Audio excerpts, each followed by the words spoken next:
you doing? Doing really well. How you guys doing? Another beautiful day. Yeah. In the neighborhood. Loving the extended warm weather here into September. Yeah. For us Midwesterners. That's right. We'll take it. We will take it. Yeah. So talk about end of summer, talking about September.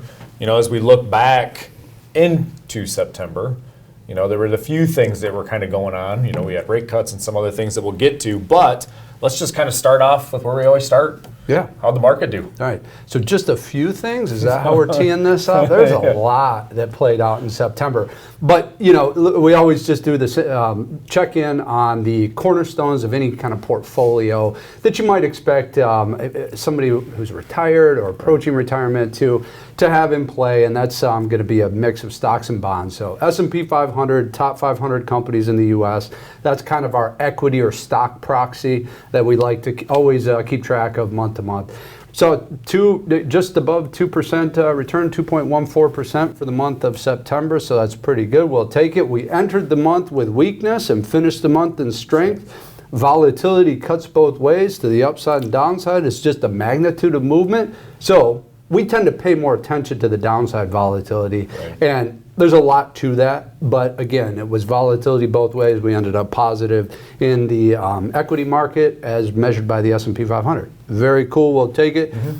Bonds were not left behind either. Yeah. So this is good because if you remember back, I don't know, what's it been? It's been many podcasts ago. Right. But you were finding that you weren't getting that carry through and that pickup in the bond market. So we always like to look at the aggregate bond index. That's going to be a diversified basket of bonds. It was not left out. Yeah. You know, we saw about a 1.34% return in the aggregate bond index for the month of September. So again, those two cornerstones firing on all cylinders. Now, a diversified portfolio is going to have a lot more facets to that. Right. Interesting. You know, we play the infinite game. There is no start and stop, and your portfolio has to be hooking up with that long-term investment objective. Mm-hmm. So again, that's where the diversification comes in. And again, we just need to lean into the turns. We like creating an edge. How are we going to do it? Yeah. And, you know, one of the things we do is, you know, with the portfolios that we design and how we put them together. But were there any big updates with the portfolios? You know, not a whole lot. Right. And one of the big events that we saw play out was the interest rate cut that we'll get into. That's one of our topics today. Portfolios, and you probably, if you're a frequent flyer with us, you'll know this because we've been talking about this. We were setting portfolios up for a rate drop. Right. And we got it. Mm-hmm. So there really wasn't much we had to do but just be in the position. Now, out the other end, there's some thinking here. Yeah. So there was not tremendous movement in the portfolios. That was all done late July, early August. Yeah. Yeah. So one thing we wanted to do is kind of dip into, you know, our portfolio and how we look at it. Right. And I guess we'll kind of start right off the top, you know, with the philosophy behind it. Yeah. And philosophy comes, you know, we don't have enough time here today to really get into it, but let's just try and summarize high-level thinking. All right, so imagine that you're in a room and it's dark, and you say, you got to find your way out of the room. Well, if that's me, I'm sitting there and I'm feeling around in the dark room with my hands, and chances are I'll get out of the room, but I'll be using my hands to find. Well, what if you got a candle and a map and you had your hands? All of a sudden, our chances of getting out of the room quicker, with less tripping and bumping into things, elevated. Okay, now let's take that very simple analogy and relate it to constructing portfolios and navigating portfolios. It's not just build it and then leave it alone. No. It's the infinite game here. We got a lot of movement and a lot of work to be done. And when you think about the tools that we can use to get ourselves out of the proverbial dark room, we need to use those to our advantage. So I'm of the mind that most investment managers kind of see the world in one dimension. One dimension, it's easy. You can kind of just quote, you know, probabilities and statistics and say, well, you know, this is how often the market goes up and stuff. That's easy to do. Good luck. Yeah, and you can kind of be a little bit lazy with that. But anyway, we're not going to do that. We see the world in three dimensions, three cornerstone dimensions, and that allows us to have more tools at our disposal. And why wouldn't you want that? Right. So let's just roll through them. Yeah. What is the macro market environment? Now, back to your college days, you might remember, well, wasn't there a macroeconomics course? I didn't say macroeconomics. I said macro market environment. Because truly what you see on your statement, it's not the economy, it's the markets, right? So certainly markets will be, the economy might be expressed through markets, but we really want to know what the macro market environment's doing, the big picture. Those are going to be things like interest rate policies, keeping an eye on, where the economy's at, but looking at, revenues at the corporate level and stuff, macro market environment.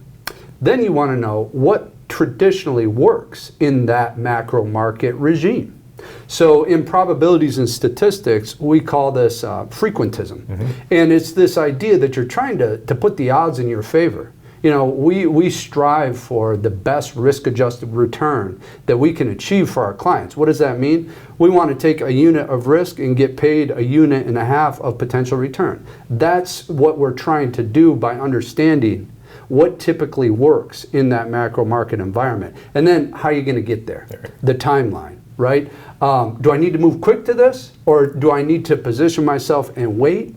Well, we can look at those, the timing of movements based upon how, quite frankly, volatility structure is building. So we're looking at volatility metrics and, quite frankly, the options market. It is a tremendous influence on the overall market movements day to day.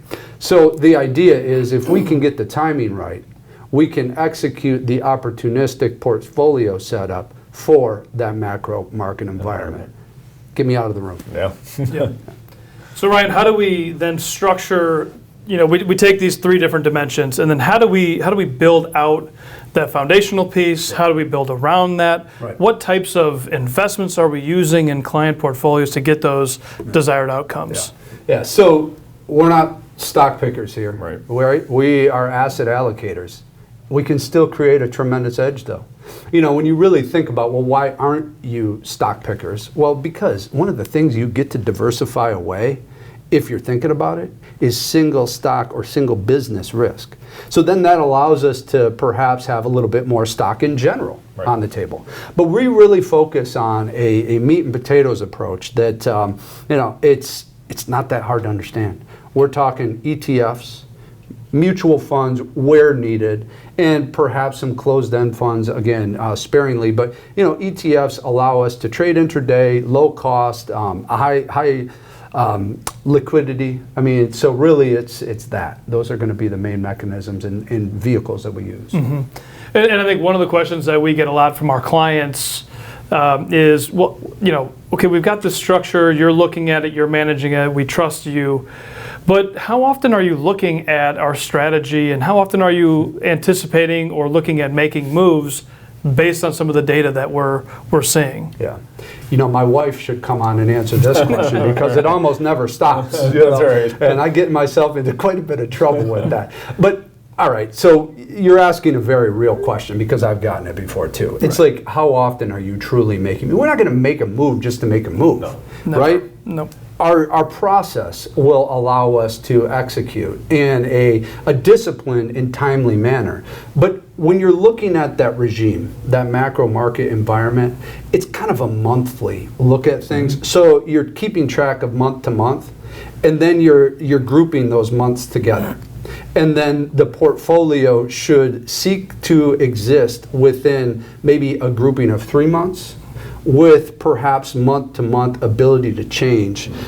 Because, let's face it, the system, it gets things wrong too. I mean, nothing is ever perfect. So you've got to also not only know when to hold something, but cut something. Yeah. Right. But really, I think if you look through the lens of a monthly evaluation of the environment you're in, it allows you to adjust the sails as the wind changes prudently. Well, it's funny because I get the same thing from my wife. She's like, "Who's texting you so late at night?" I go, "That's just Ryan." We're walking through the portfolio strategies, looking at different changes. But one of the big things again in September, the Fed cut rates, and when the Fed cuts rates, Ryan, again, you've heard it before, right? Don't fight the Fed. No. Right. But how do we anticipate this regime change impacting the portfolio, the strategy, maybe over these next 3, Sure. 6 months. Yeah, don't fight the Fed. It's been some, I mean, those are really good words to live by. But what is the Fed really trying to accomplish? Right. I think is really important for us to tease out here. That rate cut, the 50 basis point rate cut that we saw mid-September, was it surprising? Yeah, it was surprising that it actually got done, but was I surprised that Jerome Powell did it? No, not really. After all, the portfolio was set up for that. Right. You know, there was just a little more juice on it. So when you look at it, on balance, I mean, that is a very large cut. Mm-hmm. That type of cut is typically consistent with like emergency Fed meetings where something really is going on. Yeah. And typically something bad is going on. So I would say one of two things is playing out here. Either Jerome Powell and the Federal Reserve would like to create this kind of, to borrow an Alan Greenspan term, irrational exuberance, and really just the investing public give them a lot of what they want right now for whatever reason. I mean, maybe it's this idea that we're in election time or something like that. I mean, whatever the motivation is, don't know. Mm-hmm. But there could be something to it where, you know, you want to give the people what they want. They want more cowbell. Right. So, you know, it's that lift that markets get. And why is that? Well, because it increases the supply of money. Or, how about this? It could be that the Fed sees something that they truly are concerned about, Right, to the go? point that they're willing to do like this very large rate cut. And by the way, the Fed gets a lot of data that we'll never have access to, and they get it quick. So if I was to think that that's where we're headed, it's probably weakness in the jobs market, the labor market. You know, there's still some things out there. You look at some of these big job revisions that we saw. We just had a couple jobs released, and you look at the amount of government workers that were put on payroll. Those seem to be the ones they pull off really quick too in these revisions. Yeah. So I think that one of two things is at play here. We're right now set up for the former. So I mean, we're kind of thinking that the Fed wants to give the people what they want, so to speak. But you always have to wonder. And so guess what? We're down in the weeds looking at that data. Yeah. Because if Always it's stay the vigilant. latter, right? Yep, Right. exactly. Drink from a fire hose every day. That's right. That's right.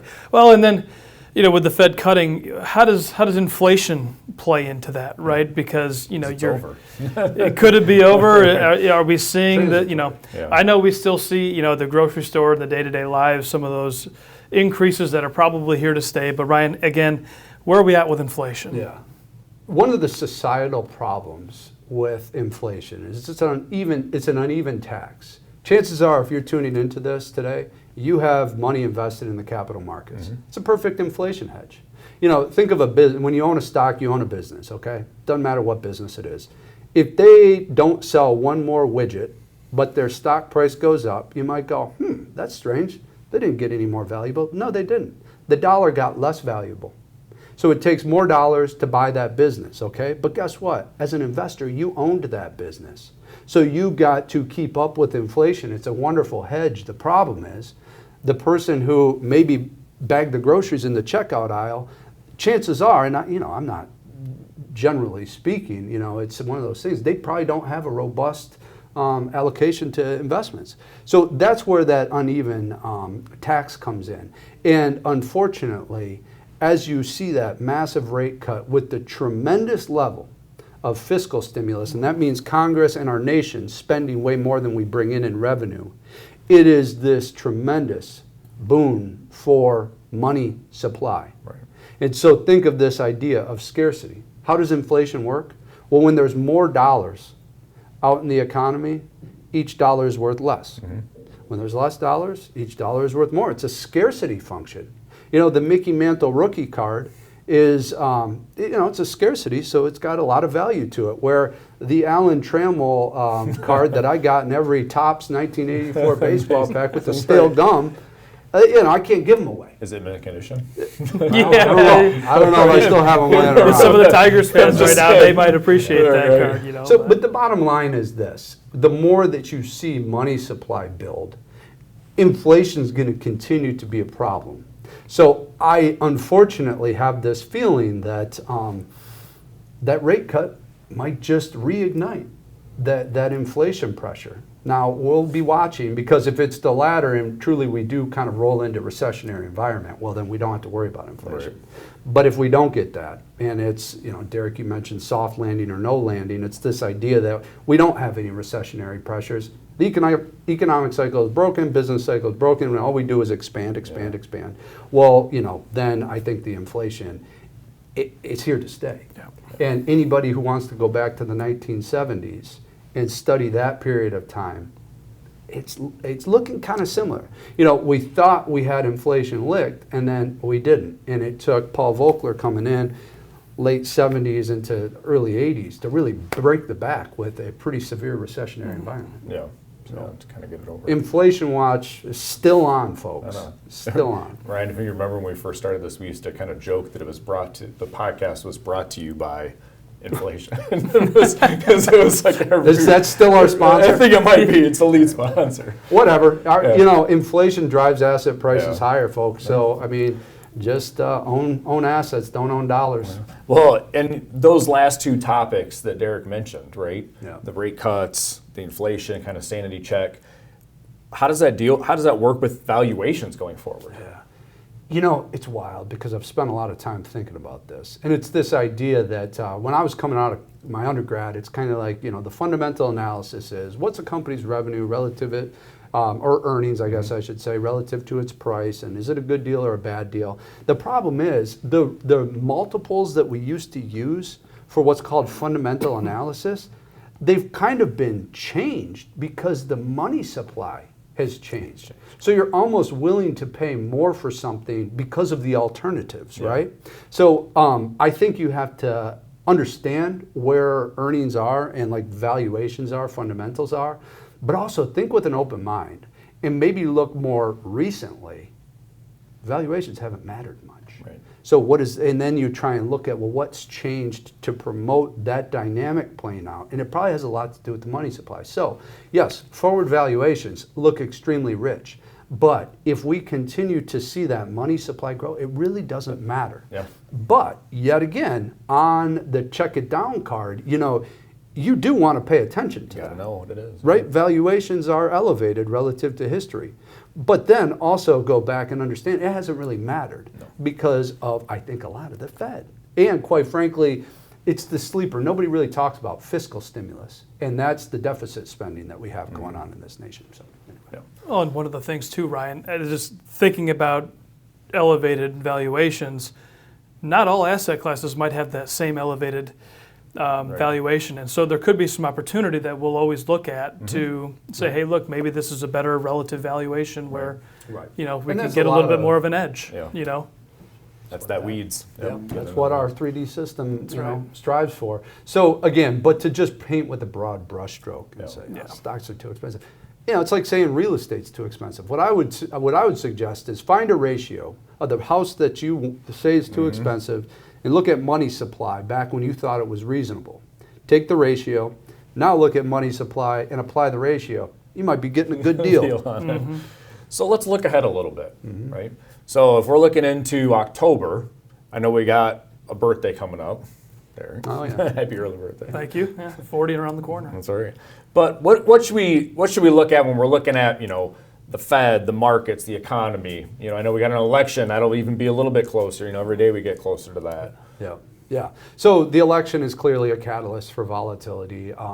Again, if you kind of look at, we've had a really good run. A lot of times during election years, and the thing is, don't feel like we're subscribing to this notion that, well, historically speaking, this is how election years. No. Every year is different. Every day is different. Every hour is different. We think with an open mind, but historically what you would see is if you have a robust move in the markets before the election, it's rather muted after the election. That's kind of what we've seen play out. But I think the election is that catalyst for volatility. And that's the up and down. It's the market trying to find its way. And we'll spend more time, probably next month and then the following, really getting into the politics behind investing, if there is such a thing. Right. But I think what we've got to really watch right now, inflation prints. We had the money supply increase. You had rates come down. But there's a chance that they're going to turn and burn the other way because you start to recognize that this will reignite inflation. And here's the other problem. Where's the data right now? But where was it 12 months ago? It's called the comp. Yeah. Where was it 12 months ago? And from an inflationary perspective, we're about to get into some tough comps, where all of a sudden it's going to look harder and harder for the suppression of inflation. So we just got to watch these details, because the minute the Fed starts talking about that, rates can't go down as fast, or maybe even they go up, I mean, the market isn't going to like that. No. Well, we'll stay on it like we always do. Thank you for joining us. And we'll see everybody next month. Yeah, it's truly an honor. Next month. Advanced Capital Management Incorporated is a registered investment advisor. Information presented on this program is believed to be factual and up to date, but we do not guarantee its accuracy, and it should not be regarded as complete analysis of the subjects discussed. Information presented is for educational purposes only and does not intend to make an offer or solicitation for the sale or purchase of any specific securities, investments, or investment strategies. Investments involve risk, and unless otherwise stated, are not guaranteed. Be sure to first consult with a qualified financial advisor before implementing any strategy discussed herein. Tax and estate planning information should not be construed as formal legal or tax advice. Always consult an attorney or tax professional regarding your specific legal or tax situation. Thank you, and we look forward to seeing you next month.